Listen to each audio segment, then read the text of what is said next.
So what I think we're basically seeing to a great extent is the institutions that you and I know as children, the 50s and 60s, Right. have,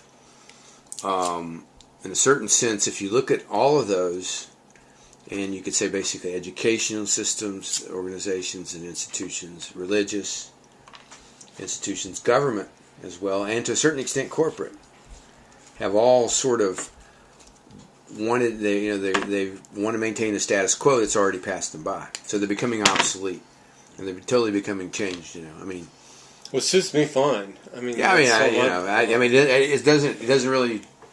It's not whether you like it or not. It's just the way it is. And realistically, if you look now, what's interesting is I did some political videos, and people were they're all been out of shape over the politics. They want Ron Paul or they want Romney. They hate Obama. They like Obama. It doesn't matter really. No difference. Once they get into power, it's the same. It's the people with the money. It's the same thing, and so. But the government government as an institution wants to maintain the status quo, and education's another one. Right. Education's That's becoming their number one focus. Education has become, sort of. It's becoming obsolete in a sense because it wants to maintain that status quo too. And so, what's happened to the colleges and universities? They're not moving ahead. Society's moving ahead in a certain sense, and what's really changed has been the internet, because the internet doesn't care. They don't care about colleges. They don't care about Harvard. They don't care about MIT. They don't care about Berkeley. It doesn't matter. They don't care whether you got tenure or not. University, if you want tenure, you have to go toe the party line, right? It's like being in the clergy in the church. If you're going to be bishop, you can't be a rebel. You have to toe the line there. Or if you want to be a corporate CEO, you have to, and go through a big corporation, Fortune 500 company, you have to behave and act in a certain way. And so, it's becoming obsolete. And what is interesting is that I think people get frozen in periods of time, and then that's it. You can't move on. And so you can't be, you're stuck. You think, people are still thinking that whoever gets elected president is going to make a difference. No, that should have been abundantly proven by now. It doesn't make any difference. It Maybe really doesn't. Young people might not see that, but or you look at the difference, say, between Romney, who's the probable candidate, since the rest of them have self-destructed, and the Republicans. Can you tell him apart from Obama? He's the same health care guy.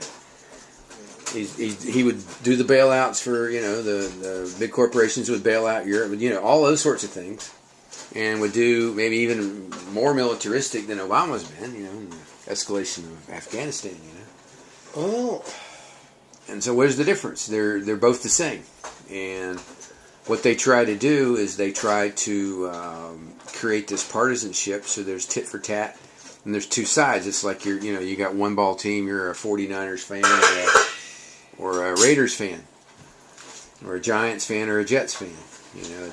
That's the way it's presented, and that's the way it comes out. It's preference, and so it's become more partisan, and to me, it's just become more and more obsolete. It's obsolete. And one of the things that's doing it is, that you look at is people can now communicate with each other without having to go through the institutions. You don't have to read the New York Times to figure out what's going on. You can go to YouTube. People don't look to the President of the United States, God forbid, for leadership. Because there's no leadership there. No. There's no leadership there, period. And you don't look to the religious institutions much for spirituality. People, find their own spirituality in other ways. And the corporate world has increasingly become, more corporate. Look at Harvard, for instance. Harvard's a great one, because Harvard is fascinating because it presents itself as a liberal progressive institution. Kennedy's and so forth. Obama went there to law school, right? And so, it cares about people and whatnot. But if you look year after year, it cranks out the people that go out and oppress the world, right? The corporate leaders that go out and screw everybody over, and that's what it does. And that to me is, it's amazing how it can kind of. Well, for them to do that, their actual primary interest is for them to succeed at doing that. They need a front man or symbol to distract everybody's attention from what they're actually doing. So that's why they, blow up, the Obamas and the Kennedys. Yeah, it's supposed to be the liberal progressive, but it's in essence, it still cranks out the people that run the major corporations, right? And certainly the leaders of the foreign countries. They all go there and they all, learn the tools of the trade, and they go back and they oppress their people. It's been a historical, throughout history that's been the case. And but at any rate, it just seems to me sort of strange that. Have you ever read about like remember some of the houses that were at Harvard, like Winthrop House? Have you ever read about what Winthrop actually did? Oh, the actual guy there, Yeah, when he was like